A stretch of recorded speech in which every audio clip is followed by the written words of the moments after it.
So for those of you guys who've been watching my channel, you know that I recently got this Armscore Rock Island Armory M206 .38 Special Revolver, which is a ton of fun to shoot, but it's a little bit expensive.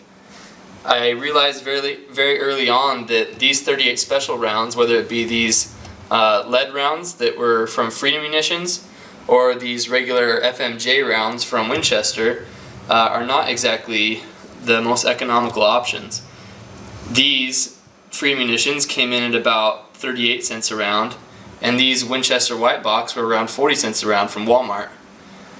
That made me realize pretty soon that if I wanted to keep shooting this caliber frequently, that it would be a smart idea to get into reloading. And I already have some experience reloading 9mm, but 9mm is has a lot less of a price impact than this .38 Special. So I think with loading .38 Special myself, I can cut down on the cost quite a bit.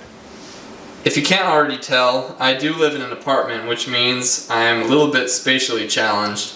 I don't have a garage, I don't have a place where I can make a full workshop, so I decided that if I wanted to reload ammunition, I'd have to have a little workbench to use within my apartment. And this solution that I found here was this little square workbench that they sell at Harbor Freight for $25, which I think is a real steal. It's a little bit hard to put together. It took me like, I don't know, maybe 45 minutes to put together, and had some headaches with the sizing on it. But once I got it together, I found that it's a pretty sturdy little workbench.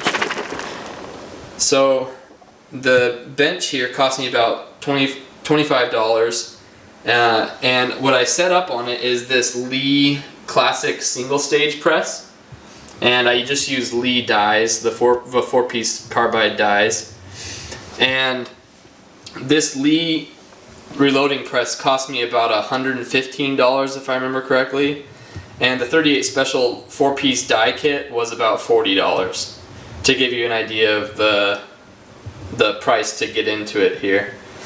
As you can see, I actually do have all the components I need for this setup. I have I bought 1,000 projectiles that are just copper plated 158 grains, and I have some powder and primers in the other room.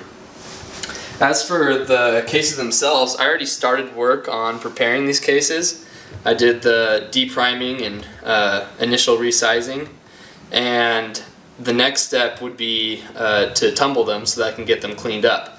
So I'll show you guys how I normally do my tumbling, which is by using this Chicago Electric Power Tools 3-pound rotary rock tumbler, as you can see here.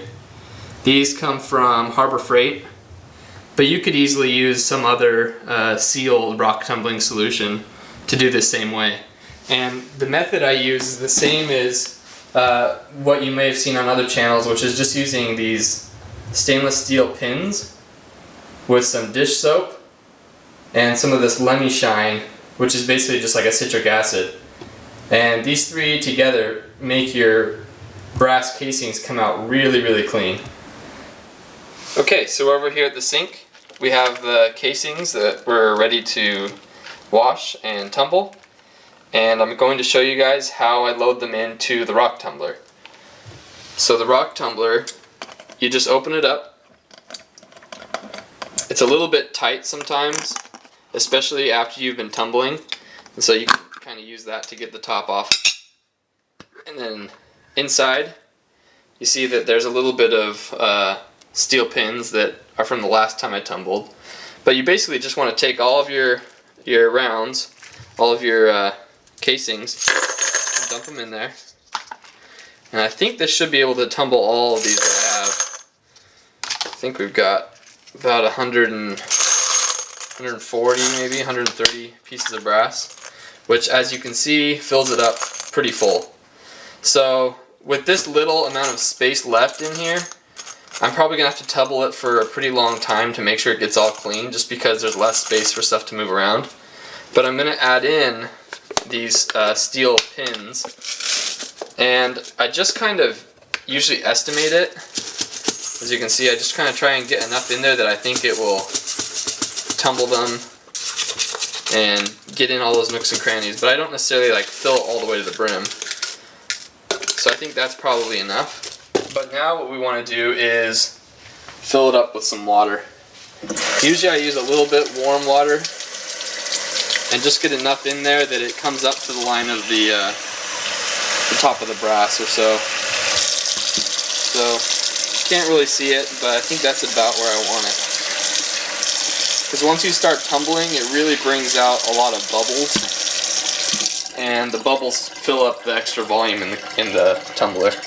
So add some dish soap, and then you add a little bit of this Lemmy Shine. You don't need a lot.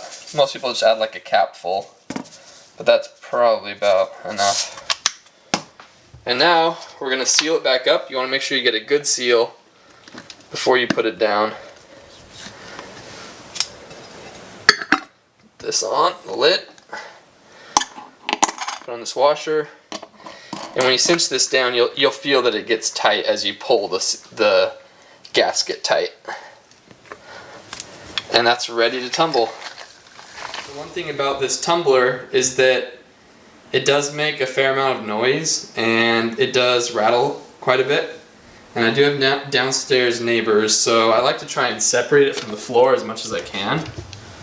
So I'm going to throw this on there as well as the box to keep it off the ground, off the floor here. And we load it in here.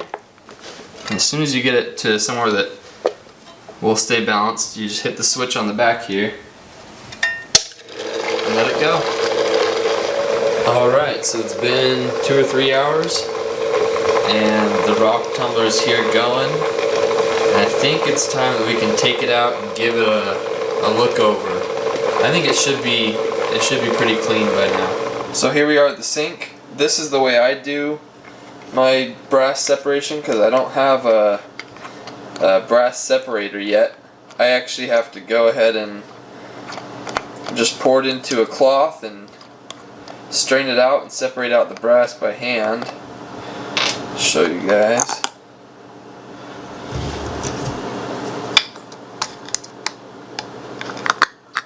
This up.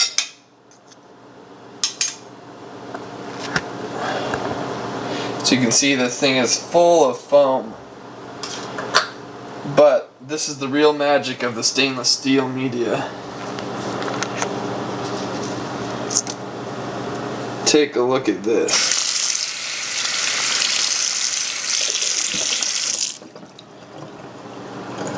Wow, isn't that shiny?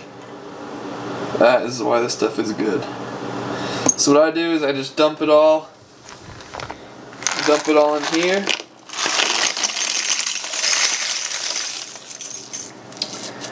And then I filter it out one by one by hand.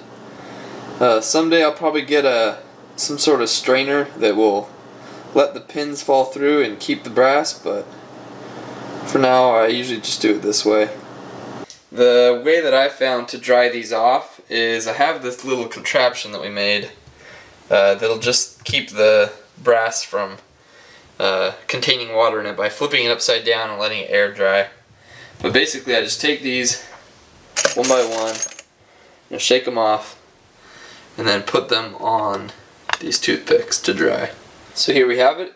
Probably took me another 5 or 6 minutes, but I got all these brass up where they can dry out for a bit, and I'll leave them overnight, and hopefully in the morning we won't have too much watermarks or tarnishing going on. Now the drying is complete and we have our clean, dry, inspected cases here in these trays, and I think this is where I'm going to end the video today, but I just wanted to give you all an idea of my little setup, and in a future video I'll show the next steps in the reloading process. So we'll see you next time.